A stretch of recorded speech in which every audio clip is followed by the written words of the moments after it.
Chitrapuri colony ఇళ్ల కేటాయింపు స్కామ్పై విచారణ ముమ్మరంగా సాగుతుంది. ఇప్పటికే సొసైటీ ప్రెసిడెంట్ వల్లభనేని అనిల్ను పోలీసులు కస్టడీలోకి తీసుకుని విచారిస్తున్నారు.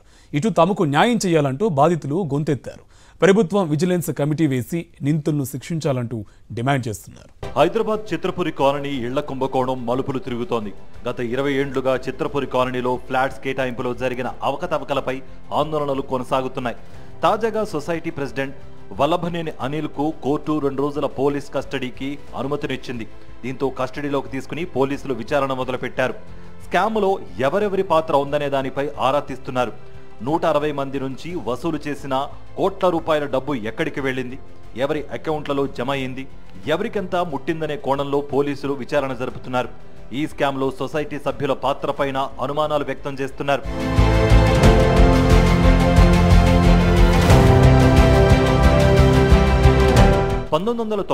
లో చిత్రపురి కాలనీకి భూ కేటాయింపు జరగ్గా ఆ తర్వాత కొంతమంది వ్యక్తుల ప్రమేయంతో స్కామ్ జరిగినట్లుగా బాధితులు చెప్తున్నారు. ఫ్లాట్స్ కేటాయింపులో అసలు లబ్ధిదారులకు బదులు కొత్త వారికి కేటాయించడంతో పాటు ఒకే ఫ్లాట్స్ ను 3-4 వ్యక్తులకు కేటాయించడంతో స్కామ్ బయటకు వచ్చింది. ఒక్కో వ్యక్తి నుంచి 10 నుంచి 40 లక్షల వరకు వసూలు చేశారనే ఆరోపణలున్నాయి. 20 ఏళ్లుగా న్యాయం కోసం బాధితులు ఆందోళన చేస్తూనే ఉన్నారు. వీళ్ళు పోర్జరీ అంటే ఒక ఉన్న వాళ్ళని తీసేసి ఒక 450 మెంబర్షిప్ని ట్యాంపరింగ్ చేశారు. అంటే రమేష్ బాబు అని ఉంటే రాంబాబు అని పెట్టడం, పుష్పలత అని ఉంటే సేమ్ లత అని ఆమెకి ఇవ్వటం, ఇట్లా రకరకాల పేర్లు అనమాట. అంటే దాదాపు దగ్గరగా ఉండేటట్టు ట్రై చేశారు. కొన్ని ఈ డైరెక్ట్గానే పేర్లు మార్చేశారు.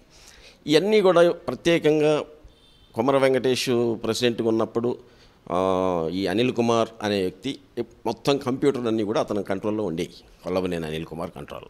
దానివల్ల అతను కంప్యూటర్లో ఈ మాయాజాలం మొత్తం చేయడం మొదలుపెట్టాడు. దీన్ని కమిటీ వాళ్ళకి తెలియకుండా జరిగిందా అంటే కొంతమందికి తెలియదు, కొంతమందికి 80% అందరికీ తెలుసు. స్కామ్లో అరెస్ట్ అయిన వల్లభనేని అనిల్తో పాటు కొంతమంది సొసైటీ సభ్యులను అరెస్ట్ చేసి విచారించాలని చిత్రపురి సాధన సమితి డిమాండ్ చేస్తోంది.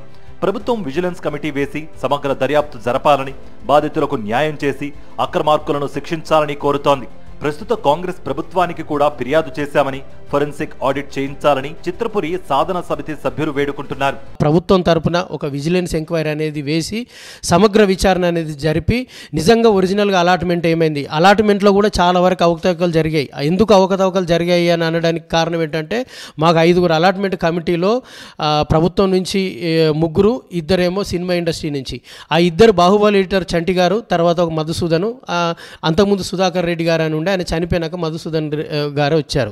సో వీళ్ళిద్దరు కూడా ఎన్నిసార్లు వీళ్ళకి ఫిర్యాదు చేసినా కూడా అలాట్మెంట్లో లేని రిజిస్ట్రేషన్ చేసినప్పుడు వీళ్ళు కూడా ప్రభుత్వానికి లెటర్లు రాయాలి, వాళ్ళు కూడా యాక్షన్ తీసుకోవాలి.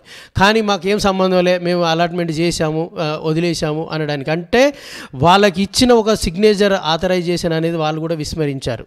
సో వాళ్ళు కూడా దీంట్లో బాధ్యులే. 26,000 మంది కార్మికులు నష్టపోయిన దానికి వాళ్ళు కూడా దీంట్లో పశ్చాత్తాపం అనేది పడాల్సి వస్తుంది.